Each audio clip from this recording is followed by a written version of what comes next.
Oke guys, video ini kita akan memperbaiki daripada kulkas yang dimana kulkas ini tidak dingin karena ice yang ngeblok di sini ya. Nah, di sini setelah kita repair, kita lihat kondisinya udah normal kembali, kipasnya udah berfungsi dan suhu dingin sudah mulai normal di atas, dan ini juga bagian bawahnya kulkasnya udah normal kembali. See my video.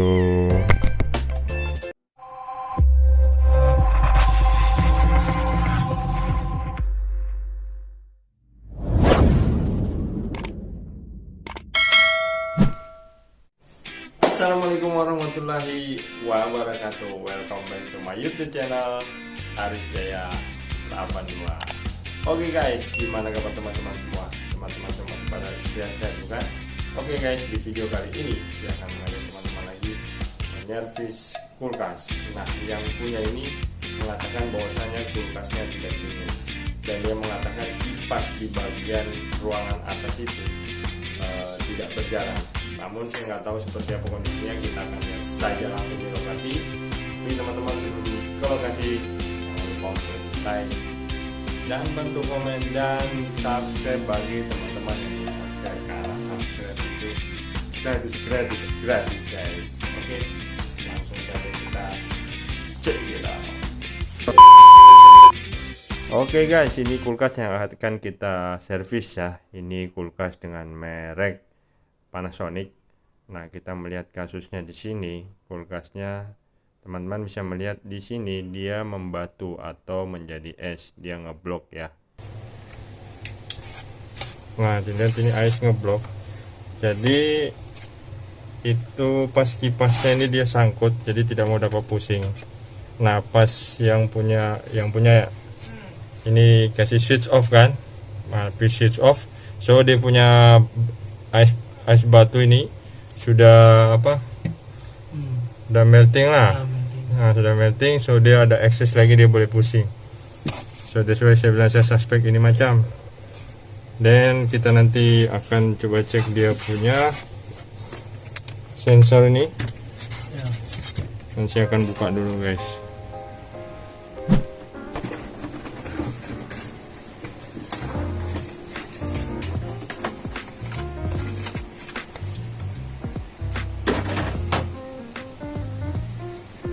Nah, ini guys, proses icebox atau kulkas tuh. Jadi angin yang dari bawah ini dia kipas, dia hisap, buang ke dalam, buang keluar. Jadi masa angin ini jika ice dia ngeblok sini, jadi biasanya icebox ataupun kulkas ini tidak dapat sejuk. Ini karena proses defrostnya tidak berfungsi atau proses pemanasnya tidak berfungsi. Jadi kita akan cek ini dia punya sensor. Ini sama ini, biasanya problemnya di sini karena ini tidak berfungsi, so ini dia ngeblok. Nah, di sini kita menyirami daripada es yang ngeblok ini ya, kita menggunakan air hangat agar kita bisa mencabut daripada sensornya ini. Nah, sensornya ini terdapat itu bimetal, kemudian termistor dan termofuse-nya ya guys. Jadi kita mencairkan dulu es yang ngeblok ini agar bisa melepaskan daripada sensor-sensor tersebut. Kemudian di sini kita akan mengganti saja sensor-sensor yang ada ya. Kita akan mengganti daripada bimetal dengan termistornya ini. Sedangkan termofuse-nya kita akan cek apakah dia masih rusak atau enggak. Cuma kita akan mengganti daripada bimetal dan termistornya ini, kita akan sesuaikan dengan yang lama punya, dan kita akan menggantinya langsung dengan yang baru. Nah guys, dalam pengerjaan kulkas ini kita harus memahami diagram wiringnya atau diagram pengkabelannya ya. Dimana di sini ada time defrostnya, kemudian di sini ada fuse-nya. Nah, di sini teman-teman harus memahami ya. Jadi pada saat repair teman-teman bisa tahu jalur-jalur kabelnya ya guys. Oke, kita akan ganti ini. Ini namanya termistor dan ini bimetal. metal, sedangkan ini adalah fuse nya.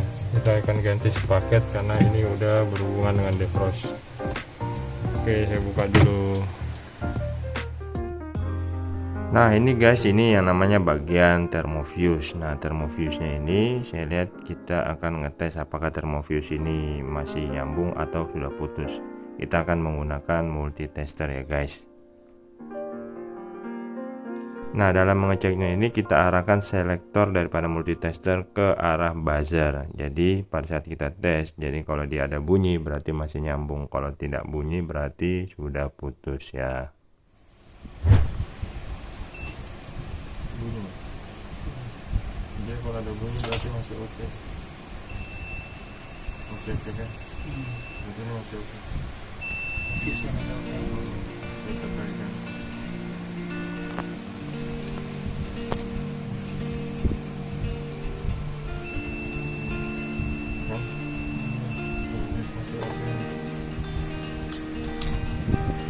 Nah setelah kita cek tadi thermofuse-nya masih bagus, jadi kita tidak perlu ganti thermofuse. Nah kita akan mengganti daripada bimetal dengan dia punya thermistornya saja. Sekarang saya akan membuka dan menggantinya dengan yang baru.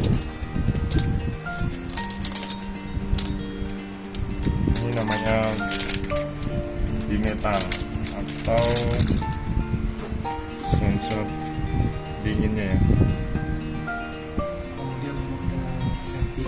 Ya, jadi kita ganti yang ini.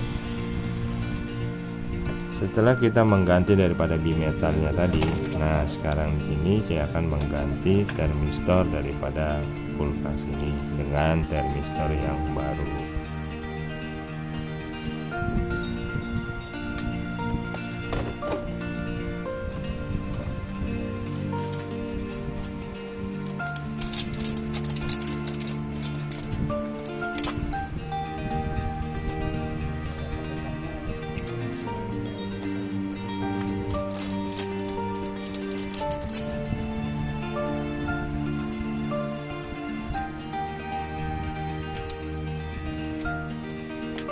Nah, di sini guys saya akan membungkus daripada sambungan termistor ini dengan bekas pembungkus termistornya ya.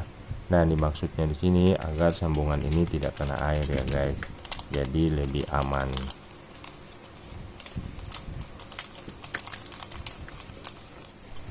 Nah, setelah kita mengganti daripada bimetal dengan termistornya ini, sekarang kita menempatkan kembali seperti posisi awalnya ya guys.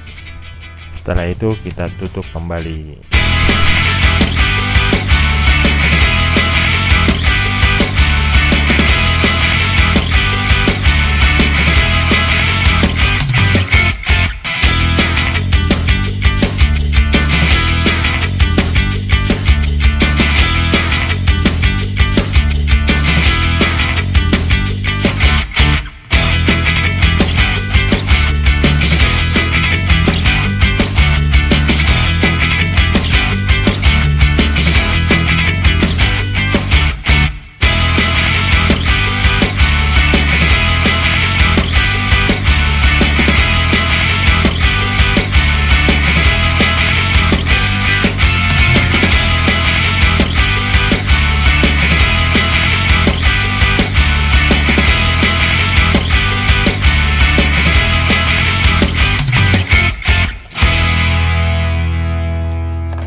Oke guys, setelah kita perbaiki, nah ini kita lihat kipasnya udah berfungsi dengan baik dan suhu udara dingin pun udah mulai keluar di sini ya guys. Kondisi udah mulai normal. Nah, kita akan melihat juga ke bagian bawahnya. Ke bagian bawahnya apakah ada udara dingin juga di sebelah bawah sini. Nah, ternyata kondisinya juga ada udara dingin yang ngalir ke bagian bawahnya. Baik teman-teman, sampai di sini aja video saya. Kita telah melihat tadi bagaimana servis daripada kulkas tadi. Nah, kulkasnya juga udah berfungsi dengan baik.